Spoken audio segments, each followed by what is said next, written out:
नमस्कार। आज हम चर्चा करेंगे प्राचीन भारतीय राजनीतिक चिंतन में मनुस्मृति के अनुसार राज्य की उत्पत्ति। मनुस्मृति में राज्य की उत्पत्ति के संबंध में जो विवरण मिलता है उससे यह सहज ही अनुमान होता है कि मनु ने राज्य की दैवी उत्पत्ति के सिद्धांत का प्रतिपादन किया है। मनु का मत है कि इस संसार में बलवानों के डर से प्रजा में व्याप्त असुरक्षा के कारण संपूर्ण संसार की रक्षा के लिए ईश्वर ने राजा की सृष्टि की है। मनु ने राज्य की उत्पत्ति से पूर्व की कल्पना करके यह स्पष्ट कर दिया कि एक संप्रभु संस्था के रूप में राज्य के अस्तित्व में आने से मानव समुदाय शासक और शासित के रूप में विभक्त हो जाएगा। मनु की धारणा है कि ईश्वर ने राजा को विशिष्ट एवं श्रेष्ठ देव के रूप में बनाया है।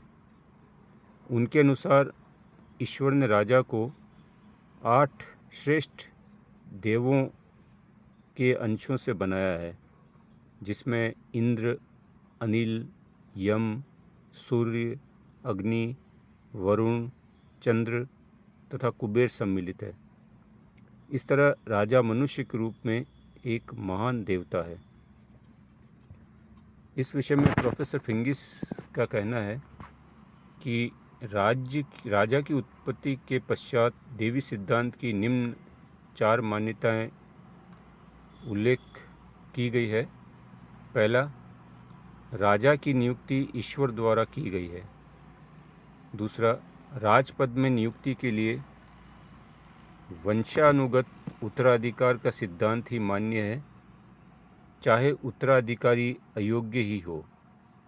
तीसरा, राजा अपने कार्यों के लिए मात्र ईश्वर के प्रति उत्तरदायी है। चौथा, राजा का विरोध करना पाप है, अर्थात प्रजा को राजा की समस्त आज्ञाओं का पालन करना चाहिए।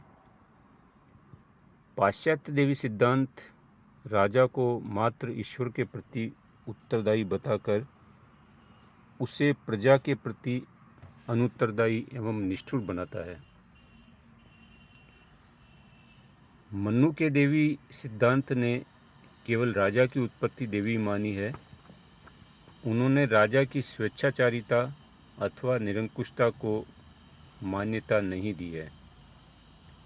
मनु ने मात्र योग्य राजपुत्र को ही राजा बनाने का समर्थन किया है तथा राजा को सद्मार्ग पर चलने के लिए उसकी दिनचर्या निश्चित की है। इस दिनचर्या में प्रजा कल्याण तथा विवेकपूर्ण शासन के सिद्धांतों को स्वीकार किया गया है। मनु ने राजा को देव मानते हुए प्रजाजन को उसके विरोध का अधिकार नहीं दिया है, किंतु कुछ स्थितियों में उसकी आलोचना की जा सकती है और उसे दंड दिया जा सकता है। परंतु मनु का देवी सिद्धांत राजा के देवी अधिकारों को नहीं मानता और उसकी सत्ता को नैतिकता तथा धार्मिक सदाचार आदि आधारों पर नियंत्रित करता है। अब हम राज्य का स्वरूप या प्रकृति की चर्चा करते हैं। मनुस्मृति के अनुसार मनु ने राज्य को एक ऐसी संस्था माना है जिसका निर्माण 7 तत्वों या अंगों से मिलकर होता है। इसलिए उन्होंने राज्य को सप्तांग राज्य कहा है। इन 7 तत्वों को मनु ने प्रकृति का नाम दिया है। पहला है स्वामी। मनु ने राजा को स्वामी की संज्ञा दी है तथा नैतिक गुणों, प्रशासनिक क्षमता तथा दायित्वों के प्रति निष्ठा से युक्त राजा को राज्य के लिए आवश्यक माना है। दूसरा, मंत्री। राज्य का कार्य कुशल मंत्रियों के बिना नहीं चलाया जा सकता। मंत्री को राज्य की प्रकृतियों में स्थान देकर मनु ने स्पष्ट कर दिया है कि शासन की शक्ति राजा की निजी शक्ति नहीं है, अपितु ऐसी संस्थागत शक्ति है जिसका प्रयोग सुयोग्य मंत्रियों के माध्यम से ही कर सकता है। तीसरा, पुर अथवा दुर्ग। पुर का अर्थ राज्य की ऐसी राजधानी से है जो भली भांति सुरक्षित हो। मनु ने दुर्ग की अनेक श्रेणियों का भी उल्लेख किया है। चौथा, राज्य। मनु ने राज्य शब्द का प्रयोग जनपद के अर्थ में किया है। इसमें मनु ने राज्य में राज्य की सीमाओं के अधीन आने वाली भूमि और उसमें निवास करने वाली जनता को सम्मिलित किया है। पांचवा, कोष। राज्य में शासन के पास एकत्रित धन को मनु ने कोष का नाम दिया है।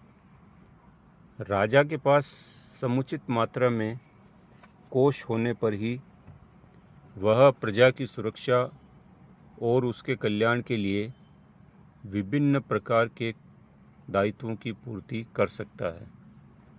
छठा, दंड। दंड या सेना राज्य की सुरक्षा के लिए अनिवार्य है। राजा को चाहिए कि वह सेना के सभी अंगों को सुदृढ़ बनाकर राज्य की सुरक्षा की समुचित व्यवस्था करे। सातवां, मित्र। मनु ने मित्र को राज्य के आवश्यक अंग के रूप में स्वीकार किया है। राज्य को दूसरे राज्य से संबंध अनिवार्य रूप से बनाने होते हैं। राज्य को अपने उद्देश्यों की पूर्ति के लिए प्रयत्न करना चाहिए कि उसके अन्य राज्यों से संबंध सदैव मैत्रीपूर्ण रहे। धन्यवाद।